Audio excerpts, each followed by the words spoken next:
I thought I was used to being treated like leftovers, but then my parents told my 6-year-old daughter we were too poor to call them family. I almost walked away in shame until I realized the truth. They do not just look down on my poverty, they depend on it. If I ever found out what they were hiding, their perfect life would crumble. So I am not leaving. I am staying to make them destroy themselves. My name is Harper Brooks, and if I had known that the 90-minute drive to Briar Glen was going to end the way it did, I would have turned my beat-up sedan around before we even crossed the county line. The heater in my car had been broken for 3 weeks, blowing nothing but lukewarm air that smelled faintly of burning dust. My 6-year-old daughter, Maddie, was bundled up in the back seat under 2 blankets, clutching a paper bag like it held the crown jewels. Beside her, my 16-year-old son, Evan, stared out the window at the passing pines, his breath fogging up the glass. He had been quiet lately, the kind of teenage silence that feels heavy, like he was carrying a weight I could not see. We arrived at my parents' house just as the streetlights flickered on. The house was a sprawling colonial revival that looked like it had been cut out of a magazine and pasted onto the snowy landscape. It was perfect, intimidatingly perfect. My car sputtered as I killed the engine, the noise echoing too loudly in the pristine driveway. Parked next to us was my sister Sloane's sleek SUV, polished to a mirror shine. I took a deep breath. Gripping the steering wheel for a second longer than necessary, I told myself to keep it together. It was Christmas Eve. We just had to survive dinner. Inside, the house smelled of expensive cinnamon candles and roasting meat. My mother, Diane Hartwell, stood by the towering spruce tree in the living room, adjusting a glass ornament that probably cost more than my weekly grocery budget. She looked immaculate in a cashmere sweater that matched her silver hair. My father, Walter, sat in his leather armchair, swirling a glass of scotch and staring at the fireplace as if the flames held the secrets of the universe. Sloane was there too, looking effortless and beautiful, sipping wine and laughing at something her husband said. When we walked in, the conversation didn't stop, but the temperature in the room seemed to drop 10 degrees. "You're late," Diane said without turning around. "Traffic was bad, Mom," I said, unzipping my coat. I tried to sound cheerful for the kids' sake. "Merry Christmas." Maddie didn't notice the chill. She wriggled out of her coat and ran toward the tree, the paper bag crutched in her small hands. Her eyes were wide, reflecting the twinkling white lights. She had spent 2 days making her gift. It was a chaotic, beautiful mess of popsicle sticks, excessive amounts of red glitter, and a photo of her and Diane that I had printed out at the library. "Grandma," Maddie chirped, her voice ringing clear and sweet in the high-ceilinged room. "I made you something for the tree. It's us." She held up the ornament, beaming with the kind of pride that only a 6-year-old possesses. Diane turned slowly. She looked down at Maddie, then at the glittery object hovering inches from her cashmere sleeve. She didn't smile. She didn't bend down. She took a sip of her wine, her eyes narrowing slightly. "Maddie," Diane said, her voice smooth and cold as polished stone. "Don't call me Grandma." The room went dead silent. Sloane looked down at her wine glass, suddenly finding the red liquid fascinating. Walter took a long sip of scotch, pretending he had suddenly gone deaf. Maddie blinked, her smile faltering. "What?" "I said, don't call me Grandma," Diane repeated, louder this time. She gestured vaguely at us, a wave of her hand that dismissed our entire existence. "Your family is too poor. It's embarrassing." I felt the blood drain from my face. My heart hammered against my ribs like a trapped bird. Diane wasn't finished. She looked at the popsicle stick star in Maddie's hand with genuine distaste. "And don't put that on my tree. Do not dirty my decorations with that cheap trash." Maddie stood frozen. Her lip trembled. And then the first tear spilled over. Hot and fast.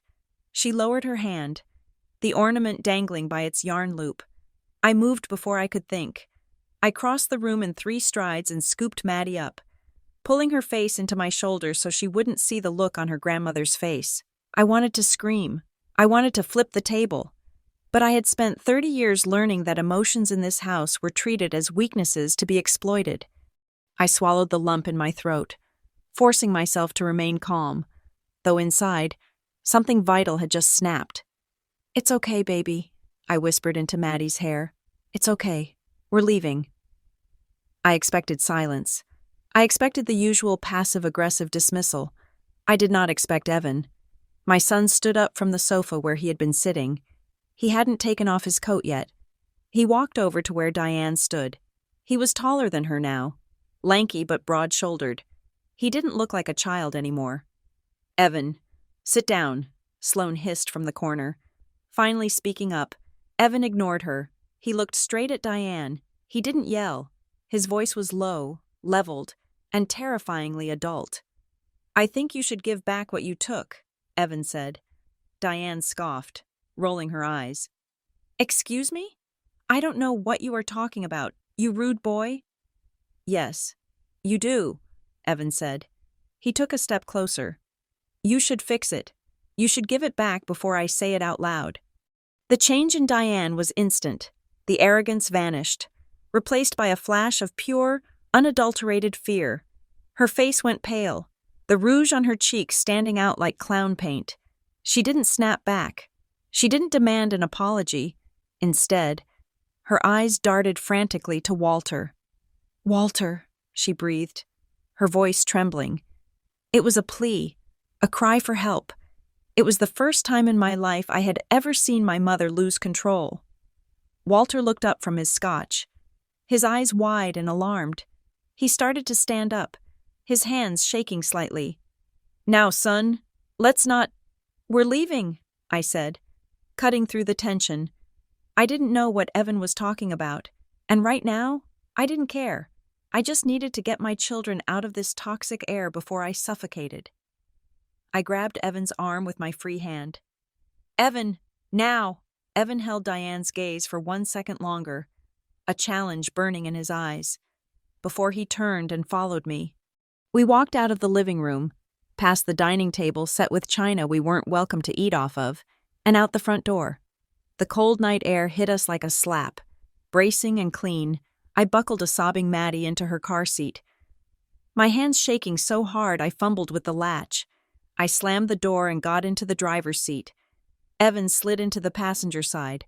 I started the car, the engine groaning in protest, as I backed out of the driveway, leaving the perfect house and the perfect tree behind. The silence in the car was heavy.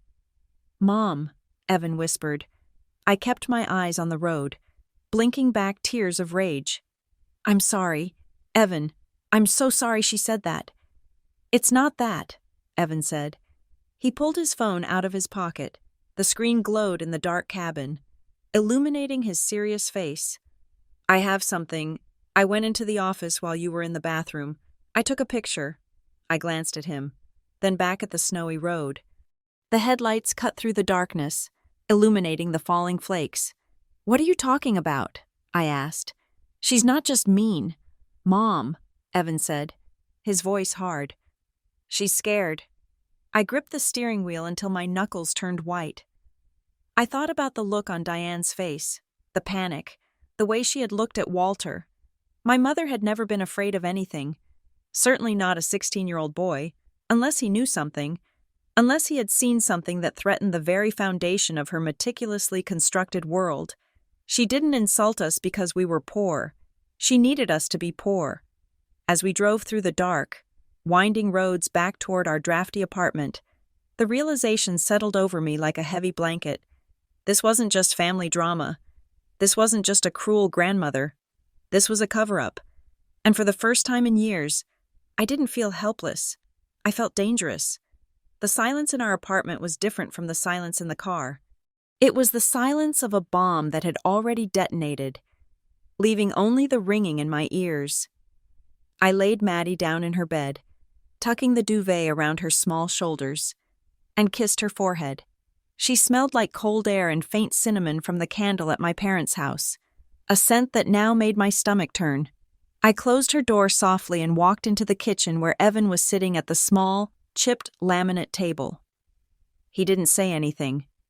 He just slid his phone across the surface toward me. The screen was cracked in the corner. A spiderweb of glass over the digital image. But the picture itself was sharp. It was a photograph of a document, resting on the dark mahogany surface of my father's desk. The lighting was poor, likely snapped in haste, but the text was legible. At the top, in bold, serif font, it read, Hartwell Family Legacy Plan. It looked like a standard estate summary, the kind wealthy families use to organize their assets before tax season. I scanned down the list of beneficiaries. There was my mother's name, my father's name, Sloane's name, and then there was mine. Or rather, there was where my name used to be. A thick, aggressive line of red ink had been slashed through Harper Brooks. It wasn't just a cross-out. It was an obliteration. Above it, in my mother's distinctive looping handwriting, was written, Sloane, but it was the note in the margin that made the breath catch in my throat. Boxed in for emphasis. The same red ink screamed a command. HB, do not notify. I stared at the screen until the pixels started to blur. Do not notify. You do not write, do not notify, unless there is something to be notified about. You do not write it unless the person being excluded has a legal or procedural right to the information you are hiding. If I had simply been written out of a will, there would be no need for secrecy during their lifetime. This was something else. This was active containment. When did you take this? I asked, my voice sounding hollow in the empty kitchen. Thanksgiving, Evan said. He was picking at a loose thread on his jeans, refusing to look at me. When you were helping with the dishes and Sloane was talking about her new boat, I went to the office to find the Wi-Fi password. Grandpa usually keeps it on a sticky note under the lamp. The file was just sitting there, open. Why didn't you tell me? Because I didn't know what it meant, he admitted. Finally looking up, his eyes were dark, tired beyond his 16 years. I just thought they were being them, being mean. But tonight, when Grandma said that thing about us being too poor, it clicked. She wasn't just insulting us. Mom, she was trying to make sure we felt like we didn't belong there, like we didn't have a right to ask questions. I sat down opposite him, the phone still glowing between us. Memories I had suppressed for decades began to resurface, arranging themselves into a new, terrifying pattern. I thought about how Sloane always had private meetings with my parents that I was excluded from. I thought about the time I asked for a small loan to fix my car 3 years ago, and my father had looked at my mother with panic in his eyes, before handing me $200 cash and telling me never to mention it. I had always assumed I was the black sheep because I wasn't successful, because I didn't marry rich, because I was a single mother. But looking at that red ink, I realized I wasn't a black sheep. I was a liability. Is it a will? Evan asked.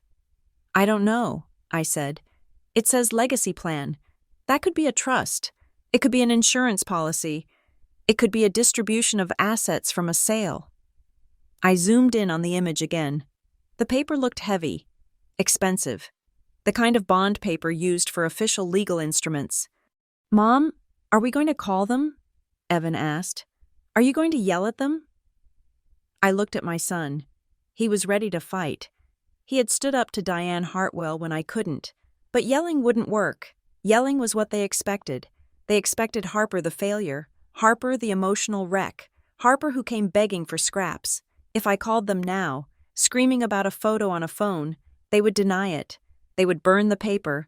They would say Evan forged it. They would gaslight me until I questioned my own sanity. No, I said slowly. We are not calling them. I stood up and walked to the counter where my work bag sat. I pulled out my laptop. For the last 5 years, I have worked as a chaotic claims coordinator at Crestview Risk and Claims. It is not a glamorous job. It involves staring at spreadsheets for 8 hours a day, cross-referencing policy numbers, and flagging inconsistencies in adjuster reports. My parents think I am a glorified secretary. They think I file papers. They are wrong. I don't just file papers. I track them. I know how to spot a timeline that doesn't add up. I know that when a date is backdated, there is always a digital footprint. I know that do not notify is corporate speak for we are breaking a rule and we need to bury the body. I spend my days hunting for the one receipt that proves a claimant is lying about a slip and fall. I know how to navigate the bureaucratic labyrinth that people like my parents think is impenetrable. They had made a mistake. They thought they were dealing with their poor, helpless daughter. They forgot they were dealing with a senior claims analyst who knows that the truth is always hidden in the paperwork. "We aren't going to get mad, Evan," I said, opening a new folder on my desktop. I named it simply, Case HB. "We are going to get even, but we have to be smart. This photo is a lead, but it's not proof. In court, it's hearsay. We need the original, or at least a certified copy." "How do we get that?" Evan asked. "We investigate," I said. "We treat this like a claim. We find out who drafted it. We find out when. We find out what legacy refers to." I looked at the red slash through my name one last time before closing the image viewer. It hurt. God. It hurt to see my own mother erase me so casually. But I pushed the pain down, compressing it into a cold, hard knot in my chest. I would use that knot for fuel. I would not let them see me cry over this again. I turned to Evan. "Go to bed. You did good. Kid, you did really good." He hesitated, then nodded and went to his room. I sat alone in the kitchen, the hum of the refrigerator the only sound. I began to type, listing out everything I knew about my parents' financial life, their bank, their usual lawyer, the accounting firm my father complained about every April. I created a timeline. I started a list of potential witnesses. They wanted to play games with my life? Fine. They had spent my whole life making me feel small, making me feel like my poverty was a moral failing. They used my lack of money as a weapon to keep me silent and ashamed. I closed the laptop with a soft click. If they use poor as a shackle, then I will use the truth to unlock it. Wednesday afternoons were sacred in the Hartwell household. For as long as I could remember, my parents had a standing appointment at the Briar Glen Country Club. My mother played bridge with a ruthlessness that terrified the other wives, and my father sat in the cigar lounge, drinking scotch and talking about golf handicaps. They left at 1 p.m. and never returned before 5. It was the only window of time I had. I parked my car 2 streets over, tucked behind a row of overgrown hedges. I didn't want the neighbors to see the rusted bumper of my sedan and text my mother that her unfortunate daughter was lurking around. I walked the rest of the way, the winter air biting at my cheeks. In my pocket, I clenched a bright pink scarf that belonged to Maddie. It was my alibi. If I got caught, I wasn't snooping. I was just retrieving a beloved item my daughter had left behind in the chaos of Christmas Eve. It was a flimsy lie, considering we hadn't been welcome enough to stay long enough to lose anything, but it was all I had. The house loomed in front of me, silent and imposing. I walked up the driveway, my heart hammering against my ribs like a trapped bird. I fished the key out of my pocket. It was the same brass key they had given me when I was 16, the one I had kept on my ring for nearly 2 decades out of some pathetic sense of hope that I still had a home here. Now, it felt heavy, like I was holding a weapon. I slid the key into the lock. It turned with a smooth, well-oiled click. The foyer smelled of lemon polish and silence. I didn't take off my shoes. I moved quickly, my boots making dull thuds on the runner rug. I wasn't here to reminisce. I headed straight for the hallway that led to my father's study. The door was locked. I stood there for a second, frustration bubbling up in my throat. Growing up, this door had always been open. My father liked to display his work, to show off the leather-bound books he never read. Locking it was new. It was a defense mechanism. I took a breath and closed my eyes, accessing the layout of the house from 20 years ago. My father was a creature of habit. He didn't carry keys around inside his own castle. He hid them. I turned to the console table against the wall, where a heavy antique silver tray sat, piled with dried potpourri that hadn't been changed since the 90s. I lifted the tray. There, taping to the underside of the mahogany wood, was a small, flat key. "Got you," I whispered. I unlocked the study and slipped inside, closing the door softly behind me. The room was dark, the heavy velvet curtains drawn against the afternoon sun. I flipped on the desk lamp, casting a pool of yellow light over the green leather blotter. This was it, the scene of the crime. I moved to the filing cabinet first. I didn't riffle through papers like a frantic amateur in a movie. I worked like a claims adjuster. I looked for categories, tax returns, insurance policies, property deeds. I pulled files one by one, scanning dates and beneficiaries. Everything was immaculate, and everything was standard. There was a life insurance policy listing my mother as the sole beneficiary. There were investment summaries for accounts I knew about, but the document Evan had photographed, the Hartwell family legacy plan, was nowhere to be found. They must have moved it. After Evan's comment at dinner, Diane probably made Walter scrub the office clean. I sat back in my father's chair, the leather creaking beneath me. I looked at the desk itself. It was a massive antique, a partner's desk with drawers running down both sides. I started opening them, pens, stationery, old checkbooks, nothing incriminating. Then I reached the bottom drawer on the right. It was deep, meant for hanging files, but it was empty except for a few loose paper clips. I went to close it, but it didn't slide shut smoothly. It hit something with a dull thud. I pulled the drawer all the way out, extending the tracks as far as they would go. I peered into the back of the cabinet. The wood at the rear of the drawer looked wrong. The grain didn't match the side panels. It was slightly lighter, as if it hadn't been exposed to the same century of air and dust. I reached in and felt the back panel. It was loose. There was a small indentation near the bottom, barely visible unless you were looking for it. I hooked my finger into the groove and pulled. The false back popped off with a soft snap. My breath hitched. Behind the panel wasn't the legacy plan.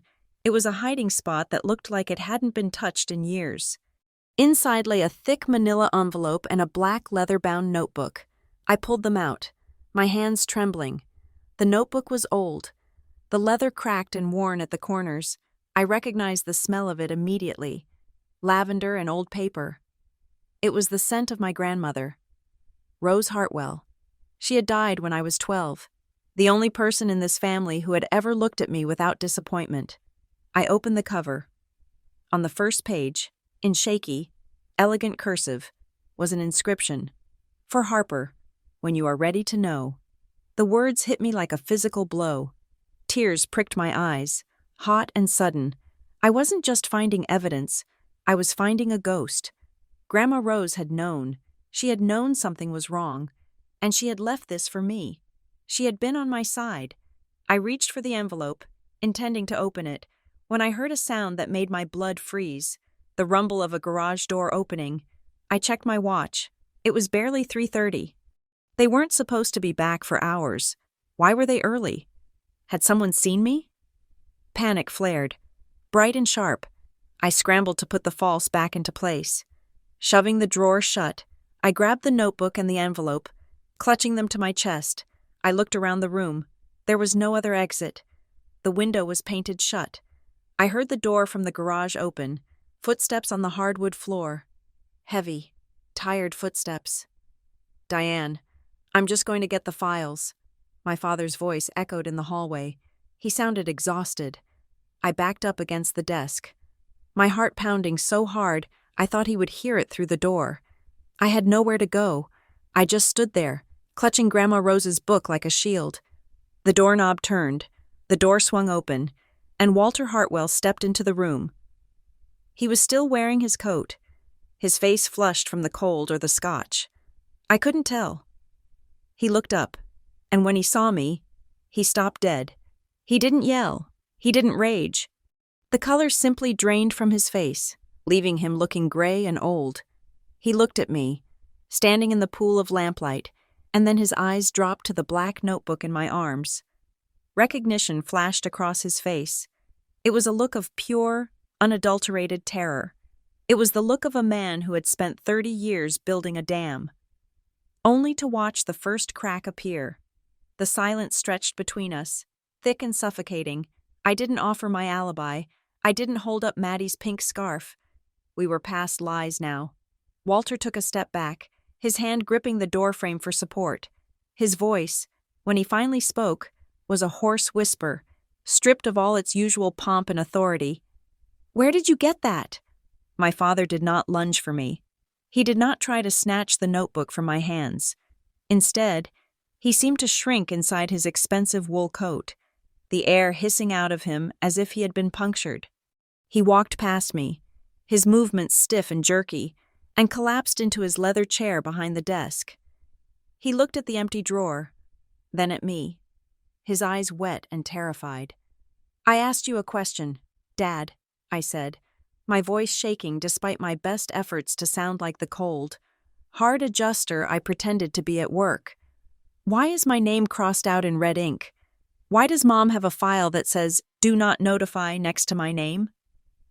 Walter rubbed his face with his hands. The sound of his skin rasping against his stubble was the only noise in the room.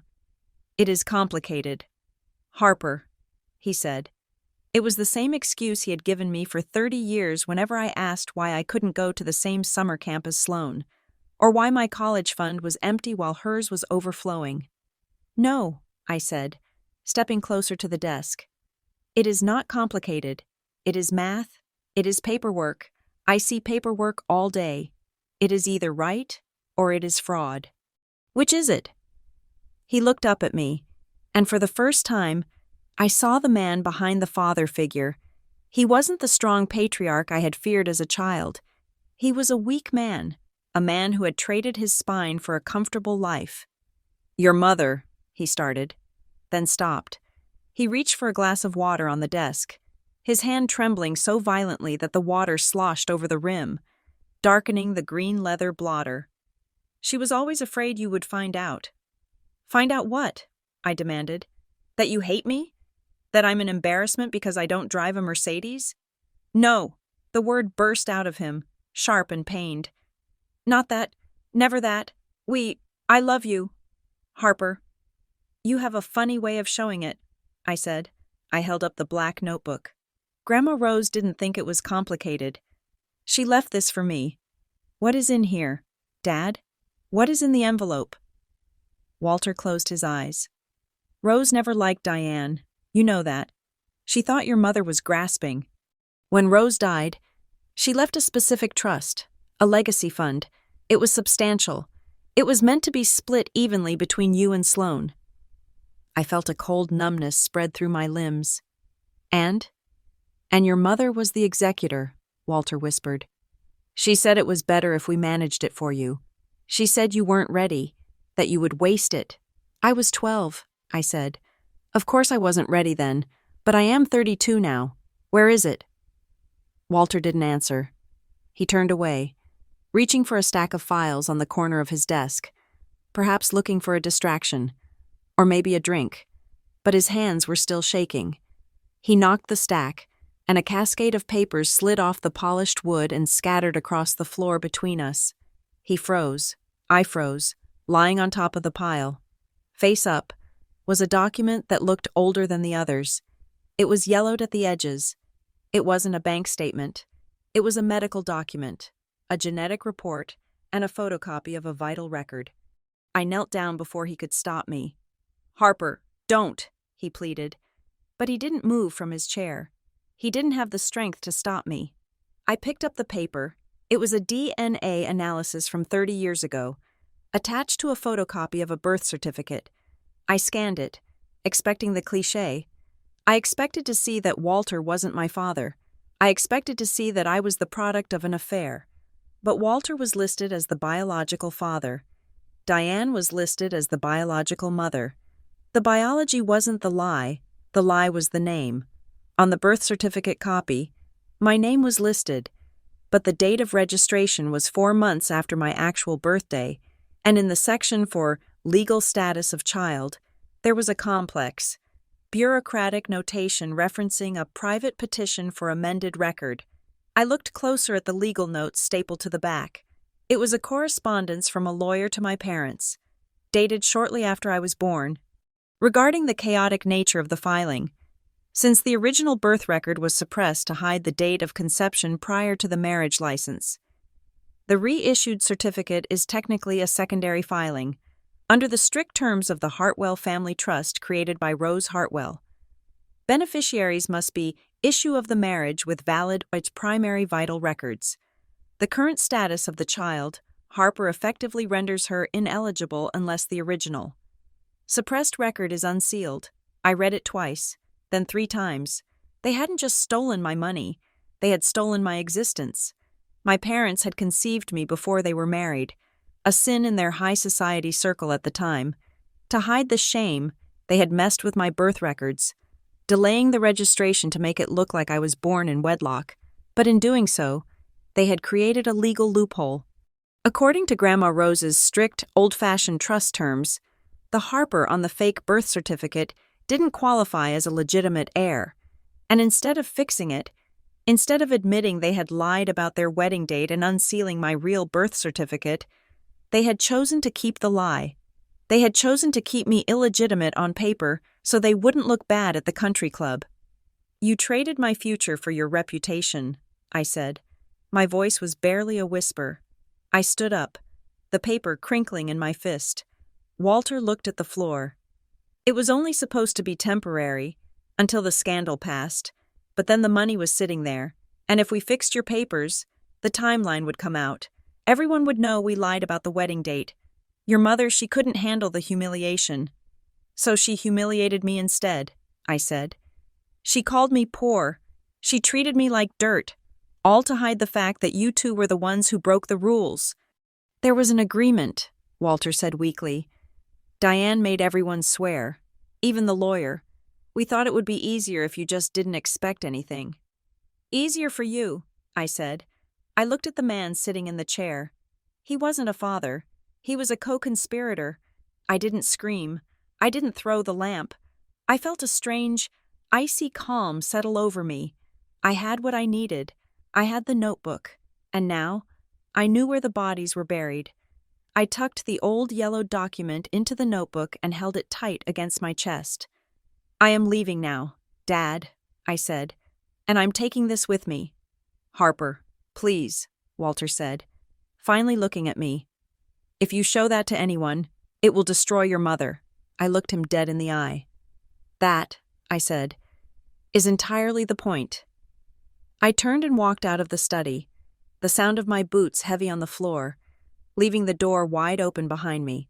I walked out of the house that had never been my home, carrying the truth that was about to burn it to the ground.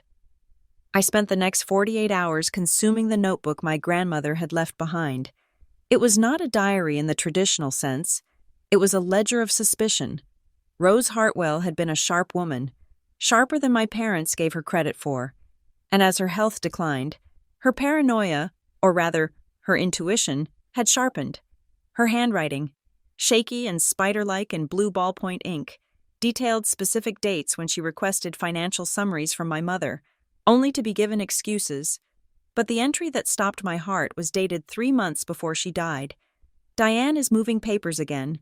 She had written, "She thinks I am too tired to notice the difference between the draft and the final execution. I need to talk to Marilyn Pruitt at the bank. She knows the truth. She knows I never intended to leave Harper out.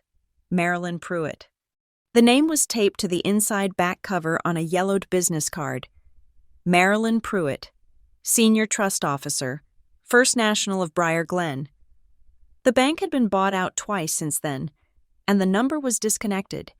But the internet is a powerful tool for a woman with nothing to lose. It took me 4 hours of cross-referencing obsolete directories and property tax records. But I found her. She was not in Briar Glen anymore. She was living in a small, clapboard house in a retirement community called Shady Pines, 2 hours north, deep in the quiet countryside where people go to be forgotten. I told Evan to watch Maddie. I told him to keep the doors locked. Then I got in my car and drove. The drive was gray and relentless, a fine mist of rain coating the windshield. When I pulled up to Marilyn's house, it looked modest, the kind of place bought with a fixed pension. I walked up the concrete path, clutching the notebook against my chest like a shield. I rang the doorbell. It took a long time for the door to open. When it did, a woman peered out through the crack, the safety chains still engaged. She was in her 70s now, her hair white and cut short, her face lined with the kind of wrinkles that come from years of pursing one's lips in disapproval. "Marilyn Pruitt?" I asked. "Who is asking?" Her voice was sharp, suspicious. "My name is Harper Brooks," I said. "My grandmother was Rose Hartwell." The color drained from her face so fast I thought she might faint. She tried to shut the door, but I put my hand on the wood. I didn't shove, I just held it firm. "Please," I said. "I found her notebook. She said you knew." "Go away," Marilyn hissed. "I have nothing to say to you people. I told your mother 20 years ago I was done. She said if I ever spoke to you, I would lose my pension. She said she would sue me for breach of confidentiality until I was homeless." My stomach turned. My mother, the socialite, threatening an old woman to protect her lies. "My mother isn't here," I said, my voice steady. "And I am not here to sue you. I am here because she erased me." I pulled out my phone. I brought up the picture Evan had taken, the image of the legacy plan with the red slash through my name. I held it up to the crack in the door. "Look at it, Marilyn, please." She hesitated, her eyes darting between my face and the screen. Slowly, she leaned forward. She squinted at the glowing image. When she saw the red ink and the handwriting that said, "Do not notify." A strange sound escaped her throat. It was half laugh, half sob. "That is Diane," she whispered. "That is her handwriting. Always red ink. She loved red ink." "She cut me out," I said. "She told my daughter we were too poor to be family. She has been lying for 30 years. Marilyn looked at me then. Really looked at me. She unlocked the chain. "Come in," she said, "before the neighbors see." Her living room smelled of potpourri and old dust. We sat on a floral couch covered in plastic. Marilyn made tea, her hands shaking as she poured the hot water. She set the cup down in front of me and sat across, wringing her hands in her lap. "You are not the first person she deleted." "Harper," Marilyn said softly. The words hung in the air, heavy and suffocating. "What do you mean?" "Your grandmother," Marilyn said. "Diane didn't just erase you from the will. She erased Rose's intentions while Rose was still dying in the next room. I was the trust officer. Rose came to me a week before she became bedridden. She wanted to set up a specific structure, an irrevocable trust. She knew Diane was ambitious. Rose wanted to make sure that no matter what happened to the marriage or the family reputation, you and your sister would be independent." "So what happened?" I asked. "Diane came in with a power of attorney," Marilyn said, her voice bitter. "She claimed Rose was mentally incompetent. She brought a doctor, a friend of your father, who signed an affidavit saying Rose didn't know what she was doing. They froze the original instructions. They reverted everything to a generic estate plan where Diane had full discretion. I tried to fight it. I tried to file a report. That is when your father came to see me. He didn't threaten me physically. He just explained that the bank was a major client of his firm, and it would be a shame if I was fired for clerical errors right before my retirement vested. I felt a cold rage burning in my chest. "So they bought you." "They scared me," Marilyn corrected. "I was a single woman in my 50s. I needed that pension, so I looked the other way." She stood up and walked to a small bookshelf in the corner. She pulled out a thick Bible, and from within its pages, she extracted a small, silver key. It looked old, the kind of key used for safe deposit boxes from a bygone era. "But Rose was smarter than them," Marilyn said, turning back to me. "She knew they might get to me, so she made a contingency, a failsafe. She placed the key on the coffee table between us. Rose didn't trust the bank systems completely. She didn't trust the digital records that Diane could edit, so she opened a private archive box at a facility in the city. It is not a bank. It is a private secure storage firm. It is paid for, in cash, for 50 years. I stared at the silver key. It glinted under the dull lamplight. What is in the box? I asked. The original, signed copies of the irrevocable trust. Marilyn said, and the unsealed copy of your birth records that Rose obtained before Diane locked them down. The real ones. The ones that prove you are the primary beneficiary of the chaotic mess they created. I reached out and touched the cold metal of the key. Why didn't you give this to me sooner? Because the box has a condition, Marilyn said. Rose set it up so that it could only be accessed by Harper Brooks, in person, with proof of identity, but Diane made sure you never had the resources to find it. She made sure you never had a reason to look. Marilyn leaned forward, her eyes intense. Think about it. Harper, why did they treat you so badly? Why did they refuse to help you with college? Why did they let you struggle as a single mother? It wasn't just cruelty, it was strategy. I blinked, the realization hitting me like a physical blow. If I had money, I said slowly, I would have hired a lawyer years ago. Exactly, Marilyn said. If you were successful, if you were wealthy, you would have had estate planners, you would have asked questions, you would have audited the trust. By keeping you poor, by keeping you focused on just surviving the next month, they ensured you never had the bandwidth or the resources to fight them. Poverty was their security system. The room spun, all the years of shame. All the times I felt like a failure because I couldn't afford a better car or a better apartment. It wasn't because I was bad with money. It was because they had engineered my life to be a struggle so I wouldn't have the energy to look up. They needed me broke so they could stay rich. I picked up the key. It felt heavy in my hand, heavier than the notebook. This was not just evidence. This was the weapon. Where is the facility? I asked. Marilyn wrote an address on a slip of paper. It was in the financial district of the city, a place I had never had a reason to visit. Be careful, Harper, Marilyn said as she walked me to the door. When you open that box, an alert will be sent to the executor of the estate. That is the rule of the storage company. As soon as you turn that key, Diane will know. I stood on the porch, the rain cooling my flushed face. I looked at the slip of paper, then at the key in my hand. Good, I said. I want her to know. I walked back to my car, the gravel crunching under my boots. I wasn't just a daughter anymore. I wasn't just a victim. I was the person holding the match. And I was about to walk into a room full of gasoline. I placed the key in my pocket, right next to Grandma Rose's notebook. I had the map. I had the key.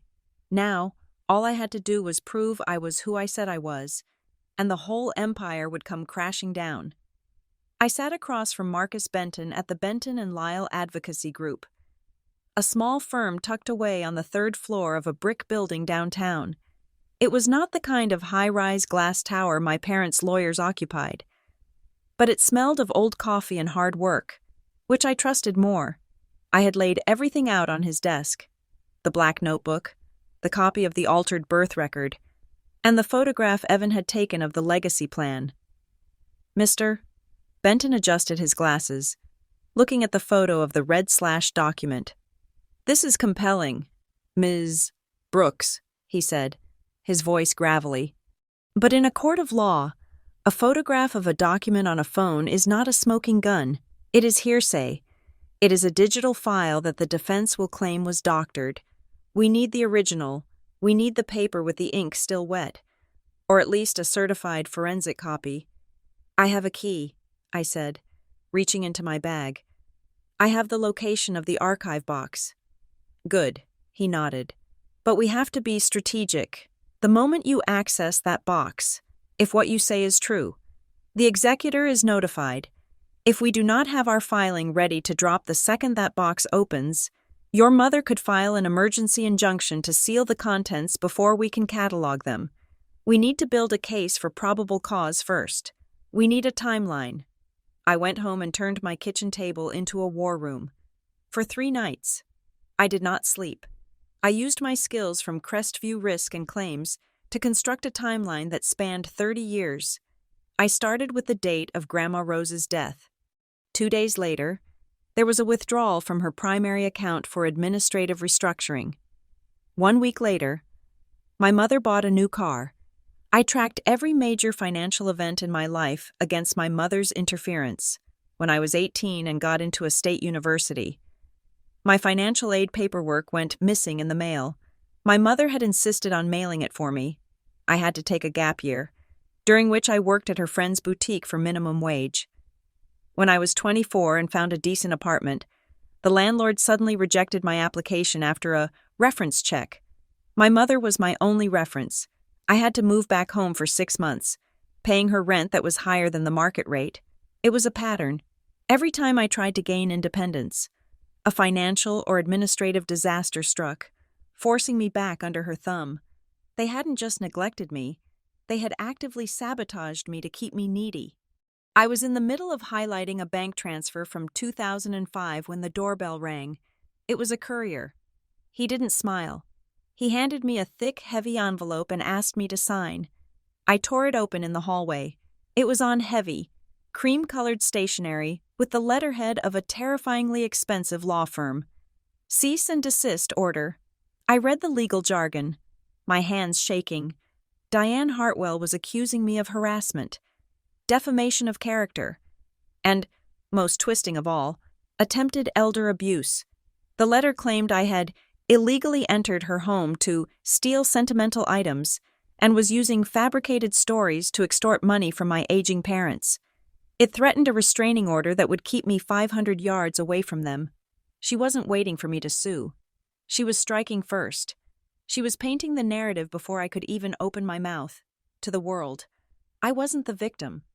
I was the unstable, greedy daughter trying to shake down her elderly mother. I sank onto the floor, the letter crumpling in my hand. I felt small. I felt like the 6-year-old girl who was told she wasn't good enough. "She is good," a voice said from the living room. I looked up.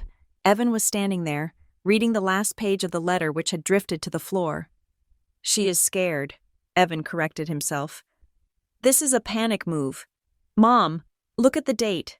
She had this drafted the morning after Christmas. She didn't wait. She is going to ruin me."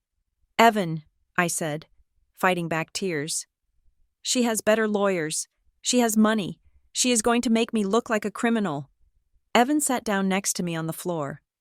"Only if you play her game. She wants a fight. She wants you to call her screaming so she can record it and play it for the judge. She wants you to show up at her house banging on the door so she can call the police." He took the letter from my hand and smoothed it out. "So don't," he said. "Don't call. Don't visit. Don't give her a single emotional reaction. Let her scream into the void. We answer with paper." He was right. I stood up, wiping my face. I walked back to the kitchen table and picked up my phone. I blocked my mother's number. I blocked my father's number.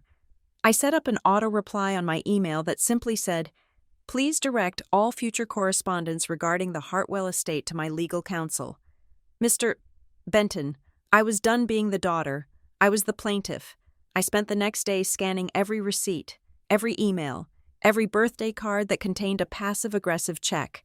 I was building a fortress of facts. Then, my phone buzzed. It was a number I didn't recognize.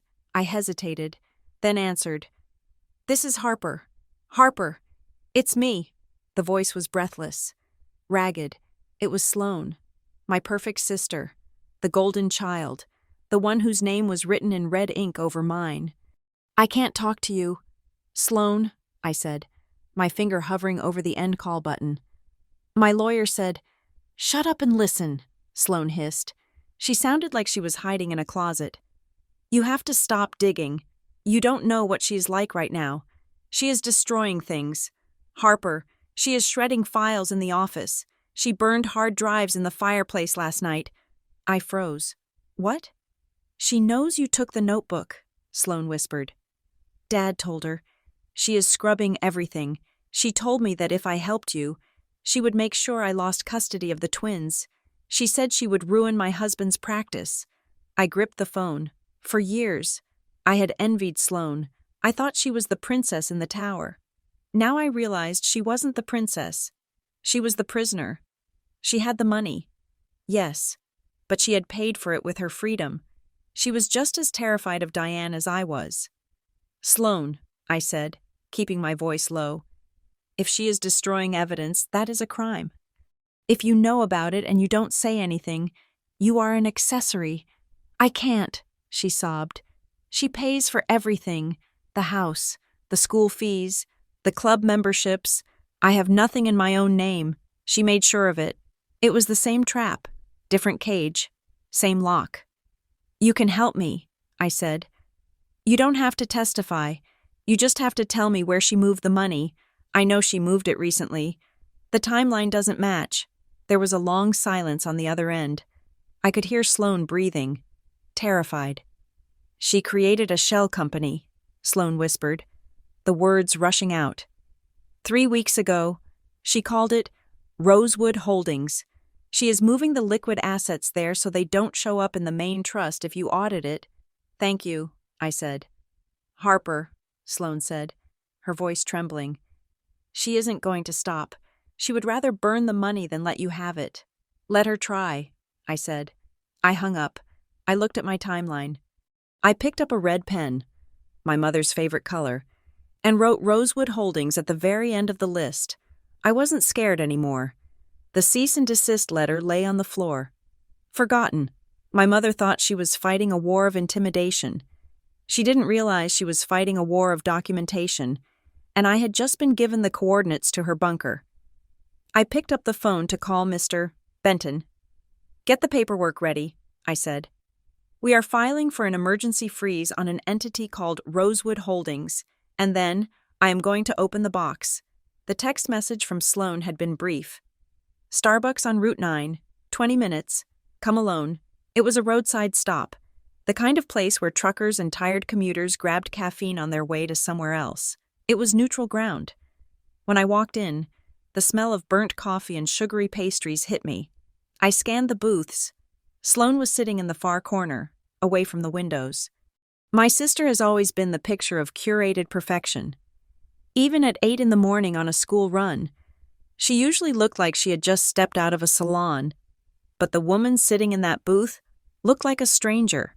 She was wearing a baggy gray sweatshirt, her hair pulled back in a messy knot that wasn't stylishly disheveled. It was just messy. She wore large dark sunglasses, even though it was overcast outside. I slid into the booth opposite her. She jumped, her hands knocking against her paper cup. You came, she said, her voice raspy. You said it was urgent, I replied, keeping my hands on the table. I didn't take off my coat. I didn't want to get comfortable. And you said you had proof. Sloan looked around the cafe nervously, checking to see if anyone was watching us. Then, she reached into her oversized tote bag and pulled out a thick manila envelope. She slid it across the table. It was heavy. I printed these this morning, she whispered. Before Mom woke up, she thinks I'm at the gym. I opened the clasp. Inside were stacks of bank statements, wire transfer confirmations, and a legal document titled Deed of Assignment. I pulled out the first sheet. It was a transaction record from 3 days ago, a transfer of $250,000 from the Hartwell Family Trust to Rosewood Holdings, LLC. I flipped to the next page. Another transfer, $100,000, then another. She is draining it, I said, my voice rising. She is emptying the accounts. She is terrified. Harper, Sloan said. She took off her sunglasses. Her eyes were red-rimmed and puffy, with dark circles that no amount of concealer could hide. She knows you went to see Marilyn. She knows you have the notebook. She is trying to move everything to the new shell company because she thinks the old trust is about to be frozen. I looked at the transfer dates. They were frantic, irregular amounts. It was the financial equivalent of shoveling cash into a suitcase before running out the back door. Why are you giving me this? I asked, looking her dead in the eye. You benefit from this money. Sloan, you have benefited your whole life. Why help me now? Sloan looked down at her coffee cup. Because she threatened to cut me off, too. I let out a short, bitter laugh. So that is it. You are not doing this for justice. You are doing this because the monster turned on you. It is not just that, Sloan said, her voice trembling. It is God. Harper, do you know why she is so scared? It is not just about losing the money, it is about the clause. What clause? In Grandma Rose's original trust, Sloane explained, leaning in closer. The one Mom buried, there is a specific condition. It says that if any beneficiary, meaning you, was wrongly excluded due to administrative error or concealment, and if that beneficiary can prove their identity, then the entire trust resets. I stared at her. Resets? Void ab initio, Sloane said. It means invalid from the start. If you prove you are the legitimate heir described in Rose's will, then every single decision Mom has made as executor for the past 20 years becomes unauthorized. Every car she bought, every house renovation, every check she wrote to herself, it all becomes theft. She isn't just liable for the money left in the account. She is liable for every penny she ever spent. My breath caught in my throat. This was huge. This was nuclear. So she is moving the assets to Rosewood Holdings, I realized, because she thinks if the money is in a different legal entity, the reset won't touch it. Exactly, Sloane said. She is trying to launder the inheritance before you can activate the clause. Once it is in Rosewood, she can claim it is a separate investment, unrelated to Rose's estate. She is trying to break the chain of custody. I looked at the papers again. The evidence was damning. It showed intent. It showed consciousness of guilt. But looking at the papers, I felt a surge of something hot and painful that had nothing to do with money. I looked at my sister, my beautiful, perfect sister who had stood by and watched me struggle for years. I have a question. Sloane, I said quietly. She looked up, bracing herself. I get the money part, I said. I get that you were scared of her, but Christmas Eve, when she told Maddie, my 6-year-old daughter, that we were trash, you sat there, you sipped your wine, you looked at the wall. Sloane flinched as if I had slapped her.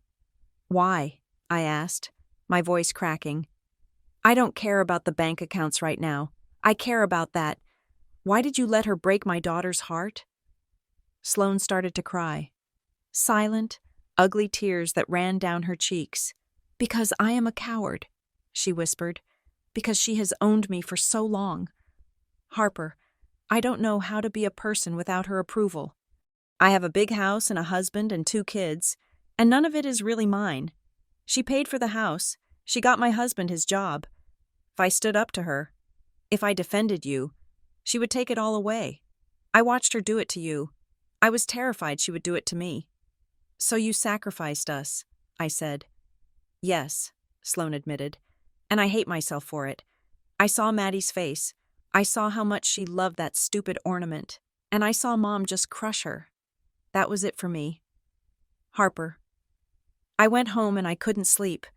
I realized that if I stay on her side, my kids are going to grow up to be just like her, or just like me, and I don't want that. She reached across the table and pushed the envelope closer to me. I signed a document in there, she said. A release of interest. I am formally renouncing my claim to any assets transferred to Rosewood Holdings. It proves I am not part of her scheme, and I am willing to testify that she coerced me into signing the other papers over the years. I looked at the document. It was there. Sloane Hartwell. Signature dated this morning. Witnessed by a notary. She had just signed away millions of dollars to help me. You know what this means? I asked. If we win, Mom goes down, Dad goes down. The reputation you care about so much, it is going to be destroyed. Let it burn, Sloane said. I just want out. She wiped her face with a napkin, smearing mascara on the cheap paper. But I have one condition, she said. I stiffened. What? My kids, she said fiercely. Liam and Sophia. They don't know any of this. They love Grandma Diane. Please, keep them out of the papers. Don't let the lawyers drag them into depositions. I will give you whatever you want. My testimony, the documents, everything. Just don't let this war hit my children. I looked at her. For the first time, I didn't see the golden child. I saw a mother who was just as desperate to protect her cubs as I was. I am not her, I said. I don't use children as leverage. Your kids are off limits. Sloane let out a breath she seemed to have been holding for days. She nodded. Okay, she said. Then you need to hurry. She has a meeting with her offshore banker at 2 o'clock today. She is trying to move the Rosewood funds to an account in the Cayman Islands. If that happens, you will never see it. I checked my watch. It was 10 in the morning. 2 o'clock? I asked. Yes. She is doing it via video call from the house. I grabbed the envelope. I grabbed my bag. Thank you, I said. Sloane didn't smile. She just looked tired. Don't thank me yet. Just stop her. I stood up to leave, but stopped. Sloane, I said. She looked up. You are not a coward, I said. Not today. I turned and walked out of the coffee shop. The bell chiming behind me. The rain had stopped. The air was cold and sharp. I had the timeline. I had the key to the archive box. And now, I had the inside map of the enemy's movements. I dialed Mr. Benton as I ran to my car. Marcus, I said as soon as he picked up, draft the injunction. We are not waiting for the box. I have proof of imminent asset dissipation. We need to get a judge to sign an emergency order before 2 o'clock. Harper, that is a long shot, he warned. I have a witness, I said, starting the engine, and I have the wire transfer receipts. We are going to court. I pulled out onto the highway. Merging into the fast lane, the speedometer climbed past 60, then 70. I wasn't running away anymore. I was hunting, and for the first time in my life. I wasn't the poor relation begging for a seat at the table. I was the one flipping it over. The storage facility Marilyn had directed me to was not a bank. It was a private vault company tucked into the basement of an unassuming Art Deco building in the financial district. The air inside was cool and smelled of recycled oxygen and polished steel. It was the kind of place where people kept things they wanted to exist, but not be seen. I approached the front desk, my heart hammering a rhythm against my ribs. The clerk, a man with a severe haircut and no sense of humor, asked for my identification. I handed over my driver's license and the passport I had dug out of my bottom drawer. He scanned them, his eyes flicking between my face and the screen. We have a signature card on file for Box 712, he said, his voice flat. It requires a biometric match and a security phrase. I placed my hand on the scanner. The light swept green. Security phrase? He asked. I swallowed hard. Marilyn hadn't told me a phrase. I closed my eyes. Thinking of Grandma Rose, I thought of the smell of her lavender perfume and the way she used to sneak me peppermint candies during church. Lavender and dust, I guessed, my voice trembling. The clerk paused. He typed something into his console. For a second, I thought I was going to be escorted out by security. Then, a buzzer sounded. Access granted, he said, sliding a clipboard toward me. Room 3, you have 1 hour. I walked down the long, silent corridor, the silver key Marilyn had given me burning a hole in my pocket. Room 3 was a small, private viewing room with a metal table and a single chair. A moment later, a security guard brought in a long gray metal box. He set it on the table and left me alone. I inserted the key. It turned with a satisfying, heavy click. I lifted the lid.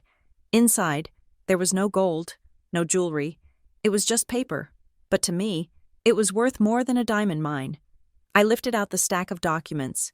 Preserving their order, the first thing I saw was a letter addressed to me, in the same shaky handwriting as the notebook. My dearest Harper. It read, If you are reading this, then I failed to protect you while I was alive. But I hope I can protect you now.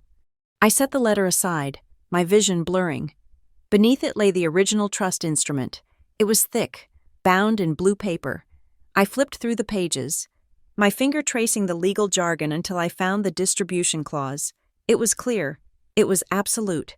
50% of the total residue of the estate to be held in trust for Harper Brooks. To be distributed upon her 25th birthday. There were no conditions about conduct, no conditions about marriage, and certainly no conditions about administrative approval from my mother. But it was the next document that made the hair on the back of my neck stand up. It was a memorandum titled, "Regarding the amended status of HB," attached to a photocopy of a court petition. I read it, and the air left the room. It was a petition to seal my original birth records and issue new ones under a modified date of conception plea. But the handwritten notes in the margins, notes in my mother's distinct, sharp script, told the real story. "If the date is moved," she had written, "does this disqualify HB under the legitimate issue clause of the 1990 trust?" Next to it, a lawyer's scrawl replied, "Technically, yes. If the birth record does not align with the marriage certificate timeline, the trust administrator has the discretion to categorize the beneficiary as a disputed claimant and withhold distribution indefinitely." They hadn't just hidden the scandal of my birth. They had weaponized the paperwork to strip me of my rights. My mother had asked if it would hurt me, and when the lawyer said yes, she had signed the paper anyway. I dug deeper into the box. At the bottom, wrapped in bubble wrap, was a small, black digital voice recorder. It looked old, a model from the early 2000s. I pressed the play button, praying the battery still held a charge. There was a hiss of static, and then a voice filled the small room. "I am telling you, it is too risky. Diane." It was a man's voice.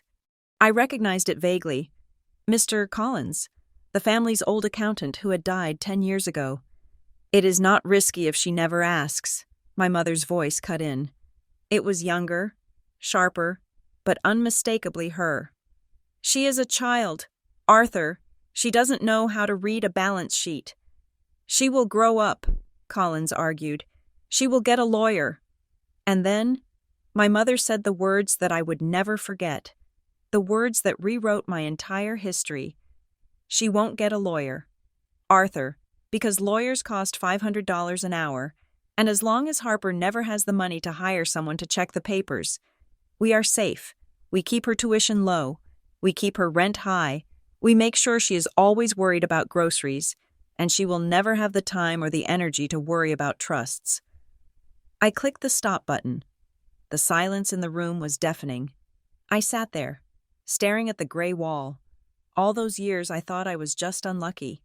All those years I thought I was a failure because I couldn't save money, because one flat tire would ruin my month. It wasn't bad luck. It was a budget line item in my mother's strategy. Keep Harper poor. It was an oppression tactic. I forced myself to keep looking. I needed everything. I found a deed. It was for a property I had never heard of. 14 Oak Street, a small 2-bedroom rental property on the other side of town. The deed showed it had been transferred to Harper Brooks by Rose Hartwell 3 months before she died. I checked the tax records attached to the deed. For 20 years, the property taxes had been paid by the Hartwell Family Trust. The tenant rent checks, $1,200 a month, had been deposited into an account controlled by Diane. She had stolen my house. She had stolen 20 years of rent. And she had let me live in a drafty apartment with a broken heater while she collected the income from property that belonged to me. Then I saw the withdrawals, pages of them. Management fee, $5,000. Consulting retainer, $3,000. Every month, money was being siphoned out of the estate into my mother's personal accounts under vague, administrative titles. It was embezzlement, plain and simple. I packed the box. I took everything. I walked out of the vault and into the lobby, my phone already at my ear. "Marcus," I said when my lawyer answered, "I have it. I have the original trust. I have the deed to a house she stole, and I have a recording of her admitting to the scheme." "Where are you?" Marcus asked, his voice urgent. "I am leaving the vault. Did you file the injunction?" "The judge is reviewing it now," Marcus said. "But Harper, you need to see the news. Your mother didn't wait for the lawsuit." "What do you mean?" "Check the Briar Glen community page. Check the local news feed." I hung up and opened the browser on my phone. There, at the top of the local news feed, was a video.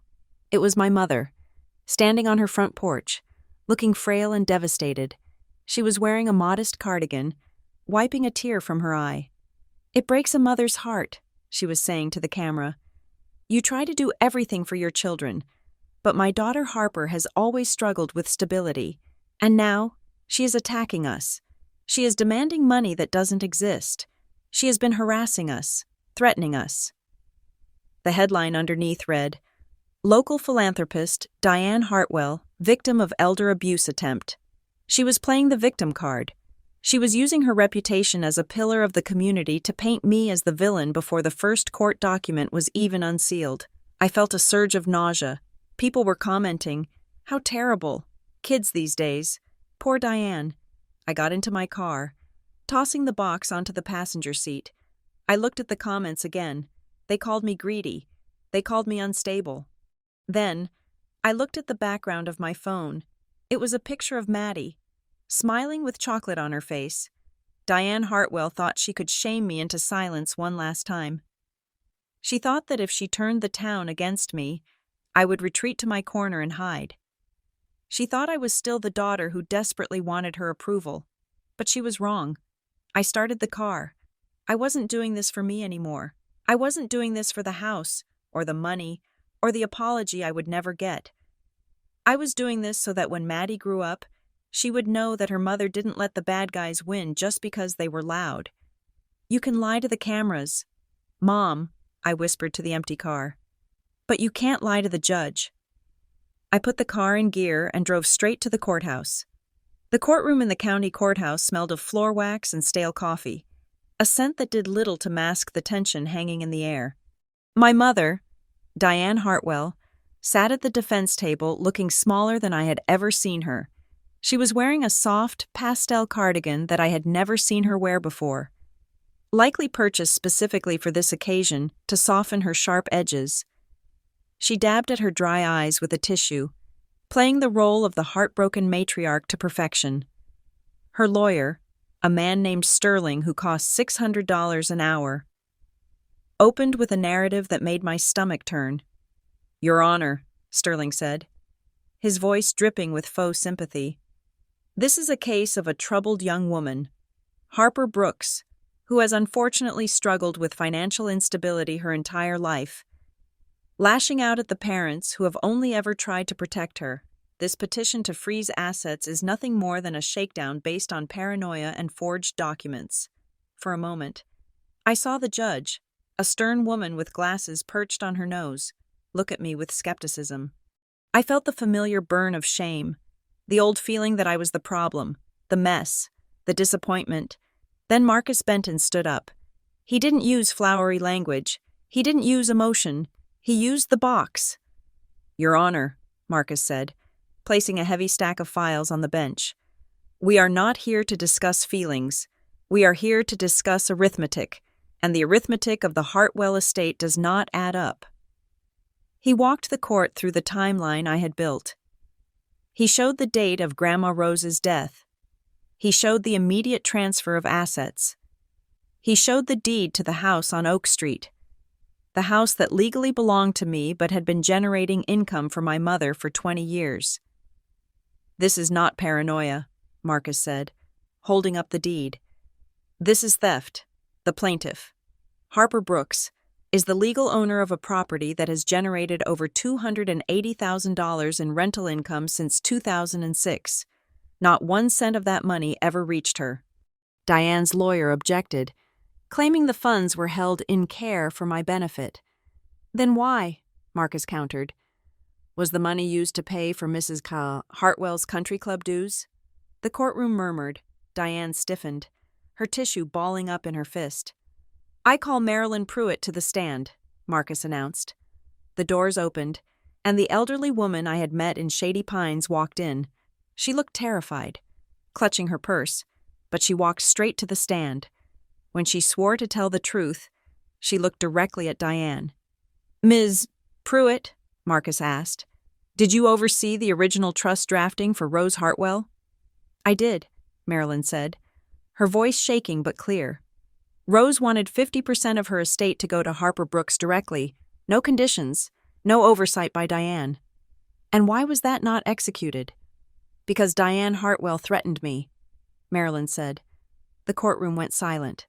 She told me that if I didn't certify the new, altered version of the will, the one that gave her full control, She would use her husband's influence to have me fired and blacklisted from the banking industry.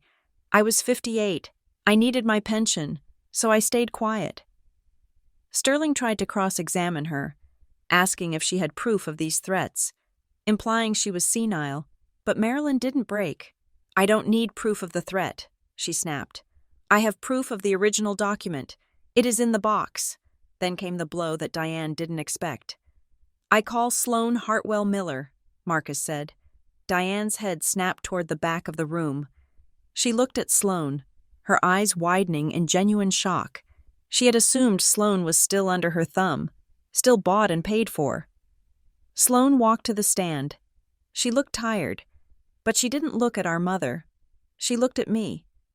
"Mrs. Hartwell Miller," Marcus said, "you are a beneficiary of the current estate plan. If your sister wins this case, you stand to lose significant assets. Why are you testifying?" "Because I am tired of the lies," Sloane said quietly. "My mother told me that Harper was unstable. She told me that we had to keep the money from her for her own good. She made me sign papers transferring rights, telling me it was to protect the family legacy. I didn't know I was signing away my sister's life." "She is lying," Diane hissed from the defense table, forgetting her fragile act for a split second. "She just wants more money." Sloane turned to her mother. "I don't want any of it, Mom. I have signed a release. I am giving it all back. I am here because you hurt Maddie. You hurt a 6-year-old girl because you were afraid of the truth." The judge looked at Diane, her expression hardening. The harassed mother mask was slipping. "Your Honor," Marcus said, "we have one final piece of evidence." He plugged a USB drive into the court's AV system. It was the digital transfer of the audio recording from the black box. The courtroom filled with the sound of static, and then my mother's voice rang out. Clear and arrogant. "She won't get a lawyer, Arthur, because lawyers cost $500 an hour, and as long as Harper never has the money to hire someone to check the papers, we are safe." The silence that followed was absolute. It was the sound of a reputation dying. Diane sat frozen. Her face was pale, her mouth slightly open. She looked at the jury box, then at the judge, realizing that everyone had just heard her admit to strategic, predatory poverty against her own child. "Mrs. Hartwell," Marcus said, turning to face her, "did you or did you not deliberately suppress Harper Brooks's income to prevent her from auditing the estate?" Diane didn't answer. She looked at Walter. My father was sitting behind her in the gallery, his head in his hands. "Walter," Diane snapped, Tell them we did it to protect the family name." Walter stood up slowly. He looked older than he had the day I found him in the study. He looked at me, his eyes full of tears. "Mr. Hartwell," the judge said, "sit down or take the stand." "I want to speak," Walter said, his voice breaking. He walked to the railing. "We didn't do it to protect Harper. We did it to hide the date." "Walter, shut up!" Diane shrieked. "We lied about when Harper was conceived," Walter said, ignoring her. "We changed her birth records, but the trust required a legitimate birth certificate. Instead of fixing the lie, Diane decided to erase Harper's claim. She said it was better to have a poor daughter than a scandalous one." He looked at me. "I am sorry. Harper, I am so sorry." "You coward!" Diane stood up, slamming her hands on the table. The pastel cardigan slipped off her shoulder, revealing the tension in her frame. "I did what I had to do. If I hadn't changed those papers, the entire estate would have been locked up in probate. I saved this family." "Mrs. Hartwell, sit down," the judge ordered, banging the gavel. "No," Diane shouted, her control completely shattering. She pointed a shaking finger at me. She was never supposed to know? The plan was perfect. If that ungrateful girl hadn't gone digging, none of this would matter. If she wasn't erased, my plan would have failed. The courtroom gasped. She had just admitted it. She had admitted that erasing me was the plan. She had admitted that the poverty, the struggle, The years of humiliation were all intentional engineering to keep her scheme afloat. Diane realized what she had said a second too late. She clapped a hand over her mouth, looking around wildly, but the damage was done. The court stenographer was typing furiously. The judge was glaring at her with cold fury. Marcus Benton sat down. He didn't need to say another word. The judge cleared her throat. Given the extraordinary nature of the evidence presented, specifically the admission of fraud and the suppression of legal documents, I am granting the plaintiff's request for an immediate emergency injunction. She looked down at Diane. All assets held by Diane Hartwell, Walter Hartwell, and the entity known as Rosewood Holdings are hereby frozen, effective immediately. I am also referring this matter to the district attorney's office for a criminal investigation into fraud, embezzlement, and document tampering. Diane collapsed into her chair, sobbing. But this time, nobody offered her a tissue. This time, nobody looked at her with pity. I looked across the aisle at Sloane. She gave me a small, tired nod. I looked at my father, who was weeping silently into his hands, and then I looked at the judge, for the first time in 30 years. I didn't feel poor. I didn't feel like the mistake. I felt like the one person in the room who owned the truth. "Court is adjourned," the judge said, the gavel coming down with a sound like a gunshot. I stood up. My legs felt steady. I picked up my bag, and for the first time, I didn't look back at my parents. I walked out of the courtroom, into the bright light of the hallway, where the air tasted like justice. The gavel did not make a loud bang. It was a dull, wooden thud, but it sounded like a cannon shot in the quiet courtroom. The judgment was swift and devastatingly bureaucratic. The judge ruled that the amended birth certificate and the subsequent suppression of the original trust documents constituted a breach of fiduciary duty. The court declared the modifications void ab initio, invalid from the start. This meant that the timeline reset to 1996. It meant that every decision Diane Hartwell had made regarding the estate for the last 30 years was unauthorized. My mother did not scream. She did not cry. She simply deflated. The woman who had ruled Briar Glen with an iron fist and a checkbook sat slumped in her chair, watching her empire dissolve into a pile of court orders. She did not go to prison. That only happens in movies. In the real world, wealthy people who commit white-collar fraud make deals. Her lawyers scrambled to negotiate a restitution agreement to avoid a trial that would humiliate her further. She was forced to liquidate Rosewood Holdings. She had to sell the vacation home in the Hamptons. She was stripped of her role as executor and banned from serving as a trustee for any financial instrument in the state. But the real punishment wasn't the law. It was the loss of control. For a woman like Diane, being told she could no longer sign a check without a court monitor was a fate worse than a jail cell. A week after the verdict, I sat in Mr. Benton's office to sign the final paperwork. He slid a document across the desk that explained the mystery that had started it all. The red ink. "We found the internal bank compliance manual from 1990. Mr. Benton said, tapping the page. "You were right to be suspicious of the do not notify note." "Because she hated me?" I asked. "No," Mr. Benton said. "Because of automation. Grandma Rose's trust had a dead man's switch clause.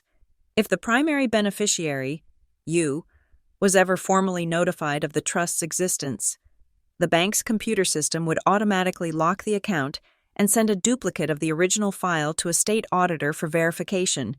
It was a safety feature Rose paid extra for." I stared at him.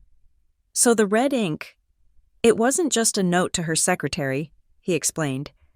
"It was a command to stop the computer trigger. If Diane had ever let a single letter reach you, the system would have frozen her out 30 years ago. She didn't keep you poor because she despised you, Harper. She kept you poor because your poverty was the only thing stopping the computer from auditing her." I laughed. I laughed until I cried. My entire life of struggle, the missed meals, the bad apartments, the shame of not being able to buy Maddie a new coat, it was all just to prevent a database from updating. Walter moved out of the big house 2 days later. He didn't make a scene. He just packed a suitcase and moved into a rented condo near the golf course. The perfect family facade had cracked, and without the glue of their shared lie, there was nothing holding them together. He sent me a letter. It didn't ask for forgiveness. It just contained a check for backdated child support he should have paid 30 years ago, and a note that said, "I should have been your father, not her accomplice. I didn't cash the check.